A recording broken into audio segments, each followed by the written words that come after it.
Hi, Matt Florell. Sorry. This is a question for Representative Hooper, but I'd like everybody to comment on it as well. Representative Hooper, you've taken thousands in campaign contributions from red light camera companies over the last several years, including a contribution in this race. And in the legislature, you sponsored bills for them and actively protected their interests.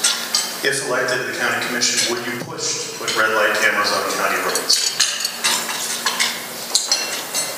Just had to check and make sure. Thank you very much for the question. I believe in red light cameras, and not from a revenue source. I believe in it from a safety perspective. And I'll tell you this. I've spooned many people out of T-bone collisions over my career of 28 years in emergency services. I've never spooned anybody out of a car because of a rear-end collision. They save lives, or I would not be supporting them. Now, that being said, Pinellas County does not have one red light camera in its boundaries. The sheriff is very much opposed to that. I'm okay with that. That's a decision that each level of government makes on their own. Nobody forces red light cameras on any level of government.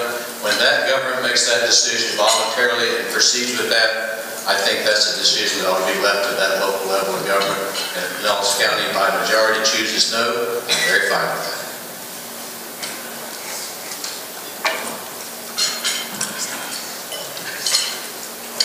I think you raise an important issue about contributions, because I think we do have a very troubling situation.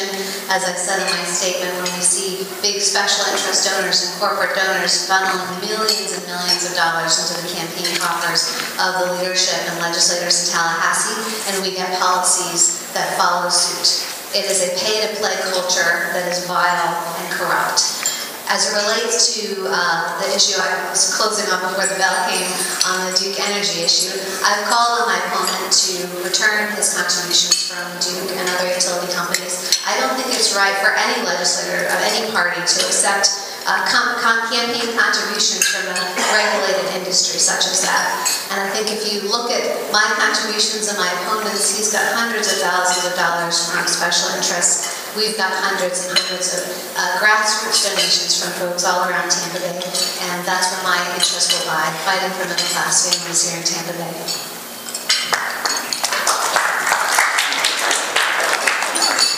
Okay, well, I would not, as a county commissioner, push for red light cameras on county roads. I agree with my colleague here about campaign contributions and how, or actually consulting fees and how they might influence votes or actions we take in our elected office. I think that's a huge concern.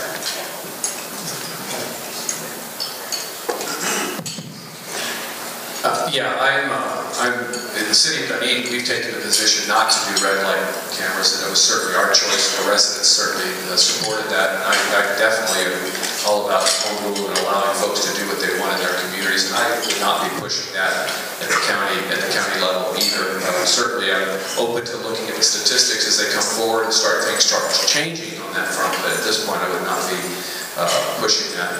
As to the campaign contributions, it's just, I think it's been something that's been with us forever. I think we have to have some kind of regulations on it, but until they are, each of us have to answer to ourselves and to who we are as people, the character that we bring to the job every day. And, at some point in time, I'm hopeful that there will be some kind of reform on that front. But at this point, obviously, we do the best we can and try to get the word out to as many folks as we can about who we are as candidates and how we intend to service each of our residents. As far as red light cameras go, I travel twice a day. My wife travels twice a day, even through the city of Baltimore, taking our children to school, and they have a few over there.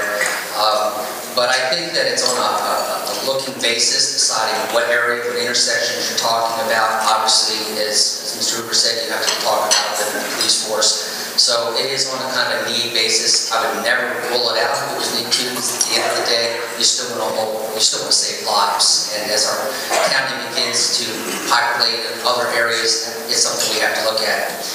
Regarding to PAC money or special interest money or those type of things, I'm proud to say you can look at my record. It's online. It's with the elections office.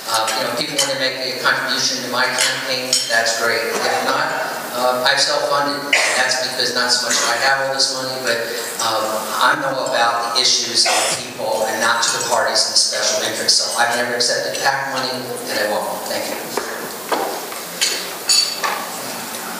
Again, my name is Marcus Harrison. I don't support the red light cameras, but I wouldn't totally rule them out just because, as some of the others have indicated, it is another tool in the toolbox if the statistics are there as needed. So, as a tool, yes, I would probably support it if it was justified, but most likely I don't recommend it, I don't support it. With campaign contributions, I don't believe in those kind of campaign contributions with big industries, targeted industries. I believe in honesty and integrity in the office. I think there was a recent USF study that said right now most voters franchise the electorate right now, and so most of it's because of honesty and integrity. So I would bring that to the office. That's what we were preached in the Navy, and thank you. And what was preached in the Navy, that honesty, integrity, and doing what you have to do for the job. Thank you. Thank you. Shortly after I was elected to the Fire Commission East Lake, we actually passed a resolution to try and get red light cameras on East Lake Road. We'll get to that question later. So what we got is, unfortunately, and very fortunately, East Lake is different than the rest of the county. Each area of this county has its own character. Our character is our location to Pasco County, and we're kind of the Budapest of Pinellas, because we're bisected by East Lake Road. And people don't see a community with 3 schools, a library, a YMCA, a grocery store, and people that actually live there. They see 8 traffic lights that they want to beat. And what happens is there are wrecks all the time. And there's death at every one of our traffic lights, pedestrian death at some of them. So the numbers bear out.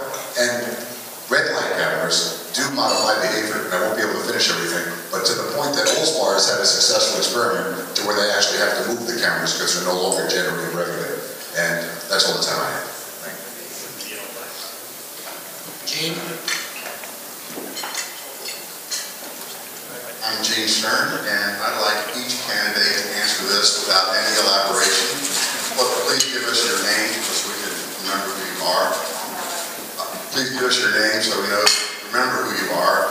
Just give us yay or nay for Green Light Pinellas.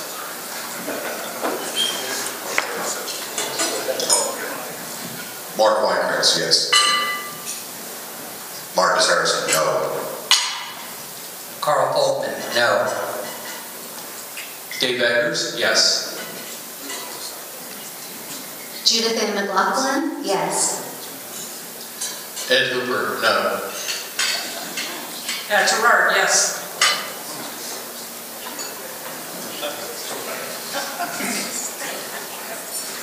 Yeah, Darren.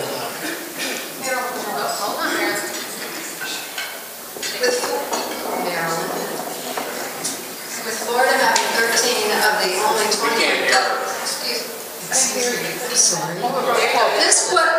Marilyn Miller. This question is for Ms. McLaughlin, since she's the only one here running for the legislature.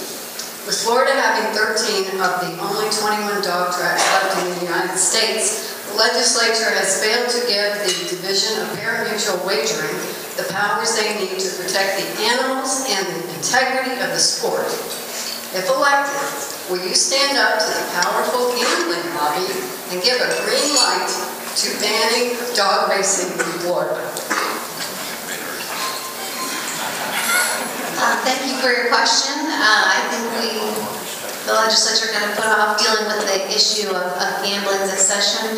I would support decoupling the gambling from the dog racing so that we don't have to put the dog tracks in a position to run the dogs and to hurt lives unnecessarily.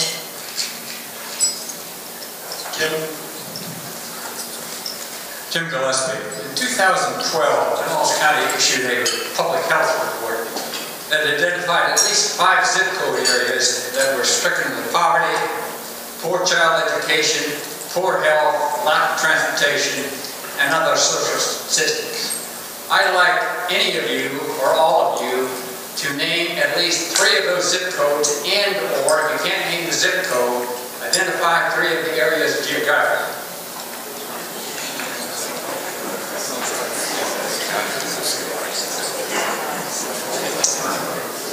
I don't know the zip code. South St. Petersburg, Leland, and Greenwood area of Clearwater. And I'll add Tarpon Springs to that as well. There's an area up there. I would add High Point, Ridgecrest.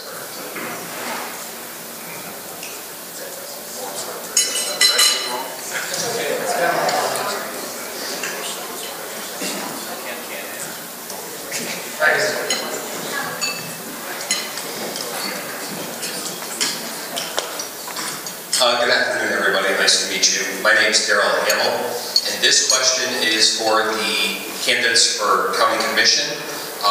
Transportation is near and dear to my heart. Everybody keeps talking about Green Light Pinellas, but can we put that to the side for a minute? And what I would like to really hear from you folks is either a priority or what you think of timing the lights, the red lights, the green lights, whatever, in Pinellas County on the whole to help. You know, if 5% use public transportation, what about the 95% of us? What about the rest of us? And actually, just so you guys know, my name's Daryl Hamill. You may see me in the future addressing you on the podium regarding this because, like I said, I think it's very important. It works very well in St. Pete, works great in downtown Tampa, and I heard nobody talking about this, so please. If I'm not mistaken, they're running algorithms all the time to look at the timing of lights. But let me just pivot a little bit on this. If green light moves forward and we put 60 people on a bus, that's 60 less people that have to get through the traffic light with you. And that's the way we need to think about this moving forward, is giving options to people to clear up the roads. We can't build our way out of congestion. But absolutely, the study should continue to be done to examine how to time lights best to serve the public. Again, my name is Marcus Harrison. With that, we do have intelligent traffic systems. It's not throughout all of the county. Obviously, we have 24 municipalities, so each one of them has control over some portions of it. So there needs to be better working relationships with that. We do need to improve that. I would also go further with our EMS. Our ambulances do not have any capability of controlling the lights right now. So they have to struggle through an intersection when there's that. You know, our fire departments do, but the ambulances do not. You know, we do need better control and intelligent traffic control systems that can be implemented and throughout all of the county, not just in specific areas. Thank you. Well, I think it's a great question. It was 3 years ago, I was told by the acting county commissioner that we were having synchronized lights going up McMullen Booth Road. And I traveled that a lot too, and I still waited long and long and long times for it and stuff. So I'm not sure whether they were done or actually done, or whether that was just good campaigning talk and stuff. But I agree with you. We do need a good site. Now, Pinellas County, when I was on leadership in Pinellas, they actually have a group of people that go and they look at these things and they identify all these things. But you gotta act, ladies and gentlemen. You can't just sit and talk about it. We all sit in these red lights day in and day out. By the way, too, we talked about with green light in between there. What happens when we put in a light rail system? How is that going to add to the confusion by light rail train going by here in St. Petersburg? These are all the issues that you do have to look at in between here. What about if we implement a rapid bus system? How much longer will that help congestion? It's a great question, and it needs to be addressed. And certainly, in the most densely populated county in Florida, that the systems that we've started and have in place should be working, and a lot of places should be working better. We've found that in our interaction with the county on 580 and Dunedin, it's been a real effort to try to keep adapting the system a little bit better so that we have a better response. But yeah, it needs some work still, and I think that that's the direction we all need to be committed to. Certainly one of the big problems we have here is the congestion issue. So. The answer to the question is there's 3 systems in this county. Pinellas County has the biggest system, the city of St. Petersburg has a system, and the city of Clearwater has a system. So there's only 3, and they are not interconnected with each other. The county system controls also all the state roads and all the county designated roads, no matter which municipality. So they don't talk to each other as well as they should. And one of the things that this county needs to solve is let's figure out whether we have green light, blue light, yellow, I don't care what light we have, there's still going to be people driving their cars, and the way to get people to and from is to coordinate between all the municipalities and the county how those traffic lights are timed so that you at least have some consistency going from point A to point B. That's the only way to solve the problem. Well, I would share your passion for timed traffic lights. It's almost a pleasure driving in St. Petersburg when you're in sync with those lights. And I would say of the three systems, St. Pete has a good one. And I think the other two should consult with them about how the heck they did that, because it works every day, all the time. And you're right, we've spent millions and millions of dollars on intelligent transportation system, and we still have nothing on the main roads in this county. Linda,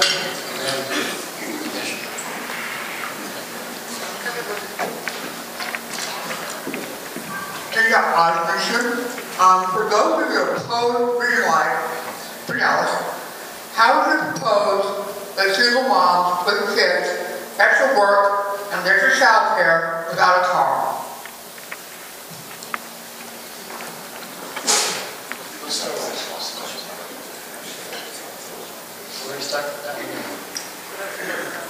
I was the opposition. You know, I would also, thank you, Linda, for the question. There is a solution to helping us get our transportation, our bus service expanded. I just don't think having the highest sales tax rate in the state of Florida is the solution that are going to help Pinellas businesses and the opportunity to attract people to come here. I would ask you to think about also, how are we going to help those same mothers when now they have to pay additional sales tax on everything that they purchase, except food, rent, and medicine? So they're not all positives, they're not all negatives. They're going to pay more out of their pocket irregardless, and they're still going to have a bus to ride. Well, I agree with that there too. You know, again, it's not such as being against mass transit, but you have to understand that the proposal is the proposal. There's things that you don't like, there's things that you like, but it either is yes or no. There's no going down the path and saying, well, I'll agree with this, but we need to change all that. I think there's an opportunity in this county to really do something within the bus system. It does need some revamping up in between there. You know, I was in Disney about 3 weeks ago. It's amazing how a Disney bus would stop every 14 minutes at a particular stop and move people throughout the parks and all that type of thing up there. There's a model out there. There's a way we can do this, but we need to do this in steps. And certainly not being the highest sales tax in Florida is a great way to lead that. That hurts people more than anything. My name is Marcus Harrison, and I do oppose it. It is an ultimatum. Ultimately, what they're telling us is we either need rail or we need to cut our bus services. All right. I believe in public transportation. I think there's a lot of other models out there that are better. We don't need the fixed rail component. That's a very expensive proposition that is not going to actually help transportation that much. Okay, it's going to be limited and very targeted. It's more about transit-oriented development. What we do need is better transportation. We need more education on public transportation and how to utilize it. We could use connector buses we could take and utilize them as dedicated shuttles for businesses that would want to provide that. There are a lot of other alternatives available. We don't need the fixed rail component, which is very expensive, but basically they've given it to us as an ultimatum. Either we're for it or against it. Thank you.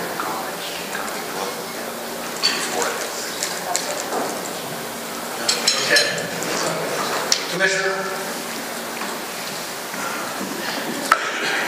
Thank you, Ken Welch.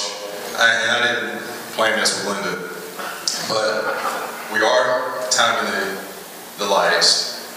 Important to note that we're the second highest sales tax right now at 7 versus 7.5%. The question is, PSTA is almost at our millage cap. We cannot raise more money to implement these bus system improvements. So for the folks that said no, what specifically do you propose to improve transit in our community, and how would you pay for it?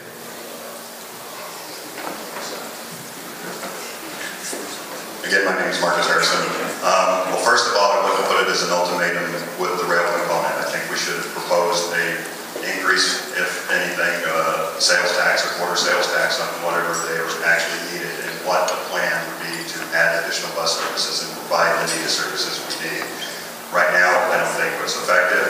We're on a they know they need to go to a grid system. What is that really going to cost? Give us a real cost analysis of what we need to provide buses and better transportation, and to educate people how to utilize it and do that. I think we need to target businesses like Raymond James, big industry, that has a lot of people that are working there that would be willing to utilize it. If we went to the businesses and said, how many people can you give me that will take a shuttle going to North County, South County, wherever the case, we'll provide, PSD provide a dedicated service to that, and we'll get most of the traffic off the road. Thank you. Well, there's lots of other things that are happening out there too. You have the Joplin Trolley, you have the North County Connector. I think the overall bus system does need to be looked at. Folks, there's issues out there with it. You've seen it in the papers in between them regarding the bus depot, and now there's money having to go to that because there's an error on the legal side of it. There's been problems with PSDA regarding the buses and inspection. You can't just keep throwing money at problems. By the way, too, I'd love to remind everybody that 4 years ago, our county, when the housing market was going like that, had almost $972 million. And I kept trying to say to everybody, where's the money going? Where's the money going? The county commissioners had money out there. Where did it go? Ask the question out there. You could have a nice transportation system now. It went out someplace, it's been out somewhere. The questions are, you want a nice rail system, you want a nice bus system, it needs to be put specifically to the people of Pinellas County with the facts, with the density populations. Those are the questions that need to be asked. Thank you. Thank you, Commissioner, for the question. There is a solution, folks, and it's this. In 2 years, you're going to be asked to approve for now the 4th time penny for Pinellas. That's an infrastructure tax. You may get asked to allow the government to use that money for operation and maintenance. That's wages. The promise they made you 30 years ago almost that they would not do. So my solution, let's use either half of that, 1 cent, or I wouldn't be opposed to using all of that 1 cent to fix our transportation needs. It still generates the same amount of money. It doesn't put the tax burden on all of us. And yes, we're at 7%, tied for second with about 20 other counties, so we are tied for second. I don't strive to be tied or be sitting alone at number 1 with 8% sales tax and put the burden on our citizens to carry that cost, no matter how small that extra cost is.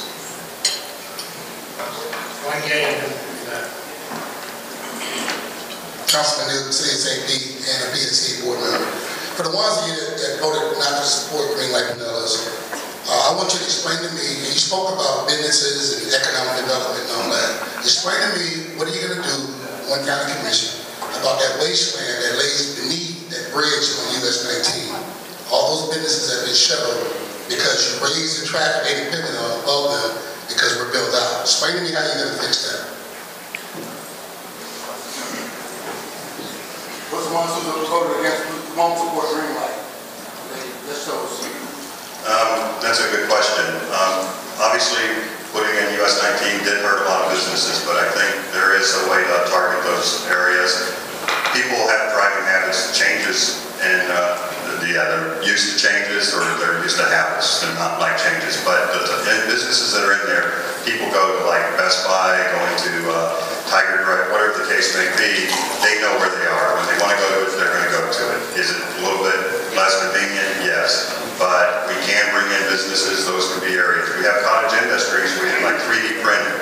That's a market that is coming and emerging up right now that can be brought in and fill in any kind of space because it doesn't require a lot of specific infrastructure and yet can provide a lot of opportunity for business and manufacturing. So there are alternatives. I'm not sure how it relates to Green Light Pinellas directly, but with that, thank you very much. Well, the overpasses, for those that had to go through that, we have another one come up in northern Pinellas, which is going to be along the Curlew area when they finally do get to that, and it is a traffic mess. But you know, businesses do survive, some don't. There's a Home Depot right there at US 19 in Curlew, and you know, people will find their way to the Home Depot. I have no doubt about that. As far as with Green Light tied into that, I don't know if that's necessarily going to add or subtract to that in between there. But I will say that when you're trying to get from the south part of the county up to the areas where we do have those overpasses, it does flow much, much quicker than it was when I first came to this county. And I would sit at 60 and go off the bay, and you'd wait 15 to 20 minutes before you could get through the stoplight. So I think some of the overpasses do help tremendously. Councilmember, those wastelands under those bridges on US 19 won't carry a bus either, so that's not the solution. The solution is, today, we can have dedicated bus lanes that are tied strictly to bus traffic, so they don't have to sit in traffic like every one of us in our automobile. That's achievable today. That don't take some grandiose big new plan to do. We can do that. But just because US 19 has overpasses, it don't fix anything, because buses or trains aren't going under them either.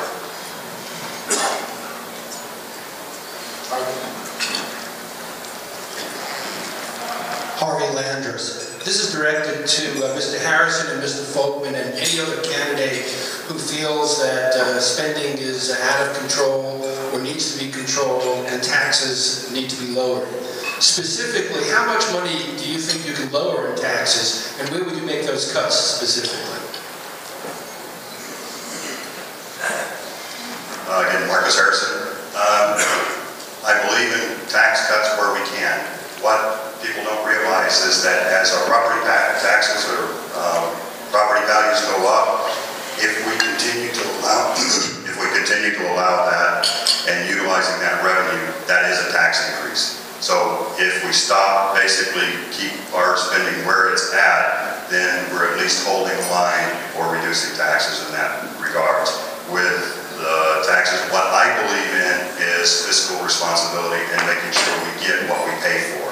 I want to make sure that if we're buying a component, buying this, or contracting a contractor to come in and do this, that we get what we've contracted for to meet the specification.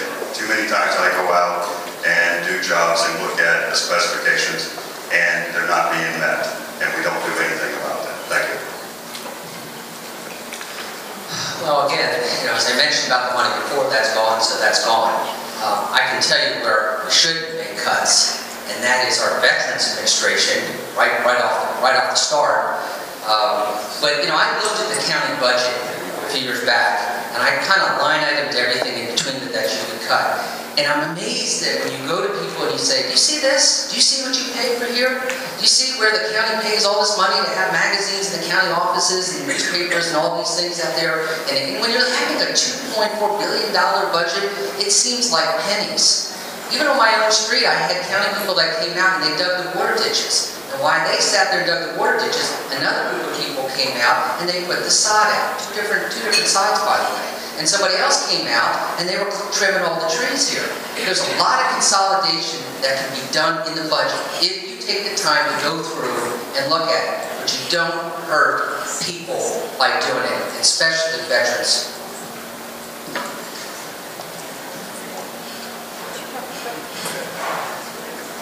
Well, I have a little track record on taxes, and I'll be glad to share it with you. I'm proud to have been in a position in the last 8 years that have doubled your homestead exemption, have allowed you to port your Save Our Homes cap if you want to buy a new home. It's also nice this year that you're getting back $500 million of your money that the state had no business spending. It's also nice that starting tomorrow, if you want to buy a new energy efficient appliance, you get the first $1,500 of that sales tax free. If you own a business, you buy a piece of machinery, you don't pay sales tax on that machinery. Every one of those creates several jobs, but you save that sales tax. We need to cut. Taxes are not good. When you raise taxes, you hurt the entire economy. Every time you can lower the cost on our citizens, I'll be in favor of that. This is last question. Yes. Wait. I'm sorry. You can stand up. Stand up, but just don't start talking. Oh, sorry, I thought it was loud enough. I was so anxious to be all done. Thank you. Anyway, it's Bonnie Splaren. This question is for Judith Ann McLaughlin, who's running for state senate, and it's a question we get every week here. But as you know, Judith Ann, there are 700,000 to 1 million Floridians who are currently uninsured or not have access to health care insurance because we turned away the $52 billion over 10 years of Medicaid expansion money. The House did, in fact, voted against this and has been very strongly against expanding Medicaid. When you're elected and you go to the House, or if you get elected and go to the House, what would your plan be, or how do you feel on Medicaid expansion? Thank you very much for the question. That issue actually catapulted me into this race. I believe passionately that we must accept that $52 billion to help our Floridians have access to the health care that they need. Accepting the Medicaid expansion funds will create jobs, it will save lives, it will save money. There's nearly 1 million Floridians right now without access to the care that they need. There was a compromise bill in the Senate proposed by Senator Negron, and every senator voted for that plan except for one, and that's my opponent. I believe, again, very strongly we must accept that money. Thank you. Okay. Something else is that we need to have the right temperament, the right types of people in the position. Ones that are willing and excited about working together to do the right things for our residents. But at the same time, not afraid to go alone, because there's many issues that you sometimes are out there all by yourself, and that has to happen sometimes. But on the other hand, I think the residents of this county want us working together for their betterment. And I think in general, people in this county are pretty happy. But there's a lot of work that needs to be done on economic development, on transportation, on homeless issues, on the environment. We got to stay steady, we got to stay alert, and try to continue moving this county to be greater than the sum of its parts. The cities that make up this county make it a special place to be, but it can be better. Thank you. Dave Edwards, Mayor of Edmonton.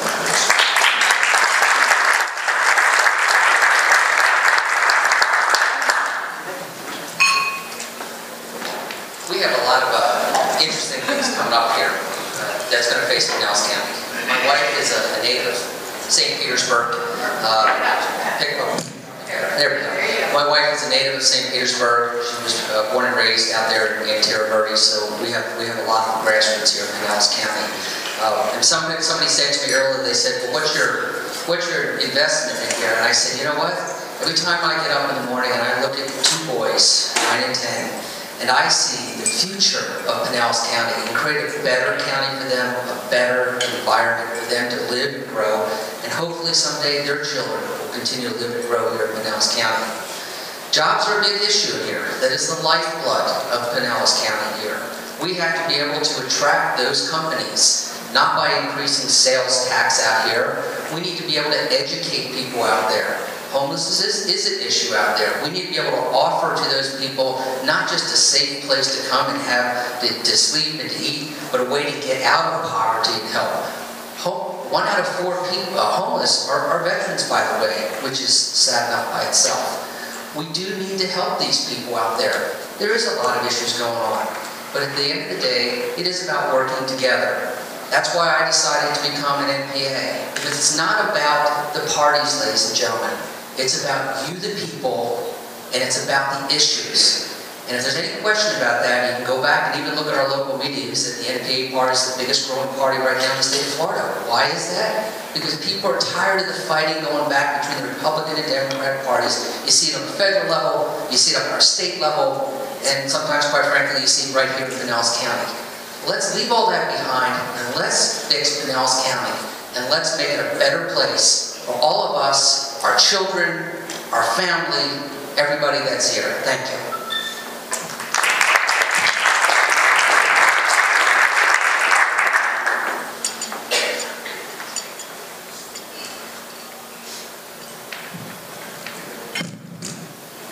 Again, my name is Marcus Harrison, running as county commissioner, no party affiliation, and again, I have not been associated with any party since I've been eligible to vote. I want to thank you for having us out here today and giving us the chance to talk to you, to speak to you. I do believe that we have a great community. One of the issues is jobs, and I think that it's not really being addressed properly. Our transient oriented development, trying to bring in the light rail is okay. We're hoping to bring that in, build it, and they'll come. But I don't want more people here because I think we already have enough population. We don't have enough jobs to support the community that we have, and not the higher paying jobs. I think we need to rebrand ourselves. I think we need to have a vision for what we want to be. We know we're a tourist destination, so we need to continue to market that. But from a job standpoint, we don't have a lot of land to bring in, a lot of big manufacturing. So what's the option? We can support a lot more R&D research. We can do a lot more in that regards to the cottage industries. We need to have businesses that are coming in here and doing that. We need to provide a level playing field for all our businesses, whether it's a small business or a large business. I don't think we need to be picking and choosing who gets the tax breaks. So with that in mind, I think we need to look for a better vision, and I bring that to the board, or would bring that to the board if I get elected. We represent all of Pinellas County, not just the district that we're in if we're elected, but so I would like to be able to do that. I'd like to make sure we get the money, what's being spent, and properly, and utilize our taxes and try to keep our money in the pockets of our citizens. Thank you for this today, and if you have any questions, please come and see me afterwards. Again, Marcus Harrison for County Commissioner.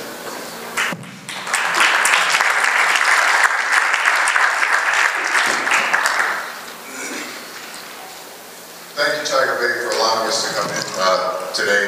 And I almost wish I had said no on green light so I could have gotten more time on the microphone earlier.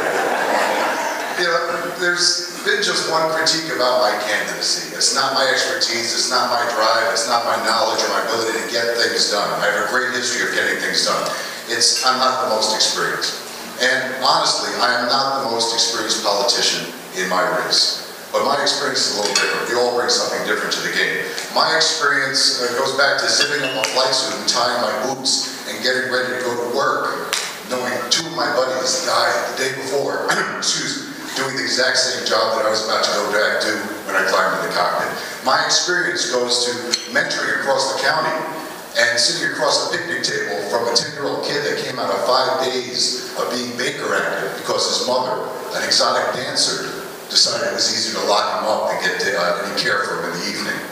My experience goes to seeing how the economy plummeted after 9/11 because people were uncomfortable flying in the airplanes. And I took it upon myself to be one of the first groups to go out to New Mexico on my time and my dime to learn to defend the cockpit with a firearm.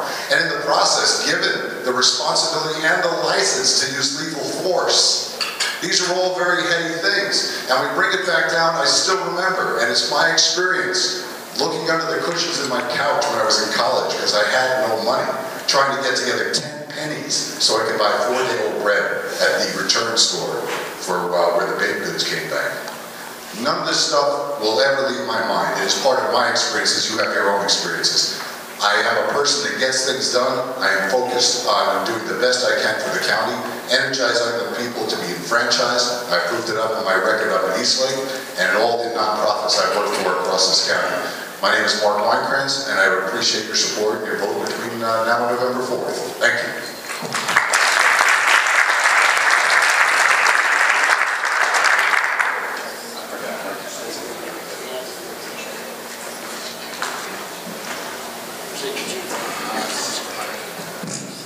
Well, I want to thank Tiger Bay too, and especially for my very first part of a politician bug, although I've been here many, many times before.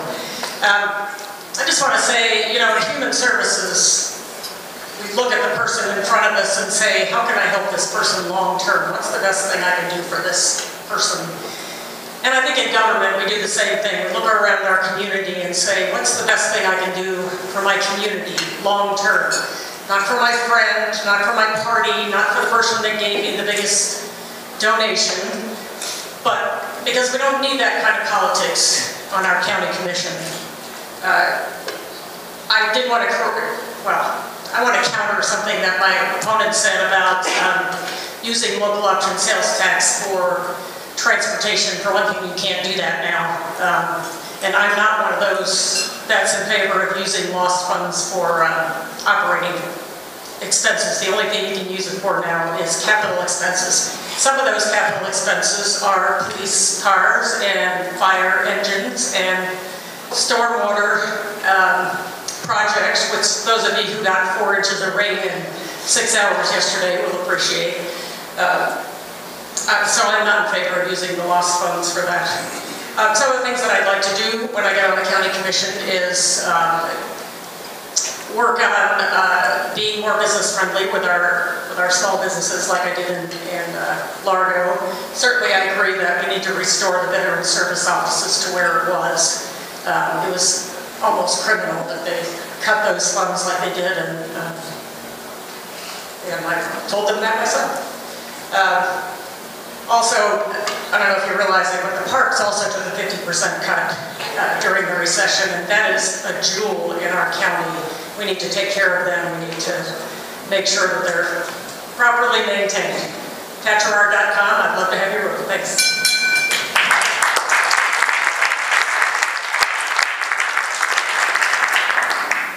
Thank you, Tiger Bay, for the opportunity. Thank you for caring enough about your government to come sit through lunch and listen to a bunch of politicians talk. That's not always the easiest thing. Here's what's important. 2 out of every 3 of us live in a city. There are 24 municipalities in this small county we call Pinellas. And we all need to be on the same team. We need to help each other do better. And we don't do that as well as we could or should. And we have to do better. It's just us, folks, and we need to be all pulling the same way. And that's a commitment that I think is important for anybody asking for your vote to make. Is like, this is not about Pinellas County government and we're against the cities and the special districts and you can't do this because let's all work together.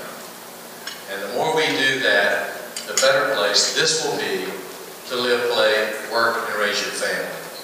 This is paradise. That's why we're all here. Let's make it Paradise Plus. If you go to electedhooper.com, you will see all of my platform. You will see what I care about. You will see what I promote to do and how to do it. You will see an extremely long list of endorsements. Extremely long. You will see everything, and you will also see a way to contact me if you have any questions about any issue. I'll be glad to talk to anybody at length because you are a constituent to a lot of people. Thank you for your care, your concern, your attention. Thank you for a lovely lunch and my 8th coffee cup. I look forward to it. Thank you very much.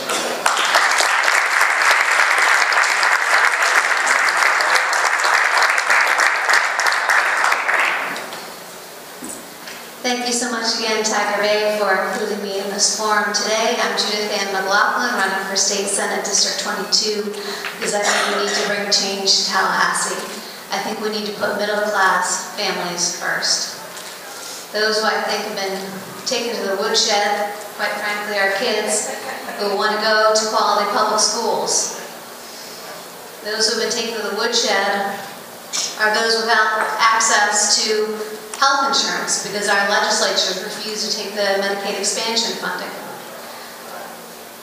We're taken to the woodshed every month when we pay our utility bills, when we're paying the nuclear cost recovery fee for a power plant that will never be built. If you vote to send me to the Florida Senate, I will put middle-class families first every day. Please go to votejudithann.com for more information. I hope I've earned your support. Thank you.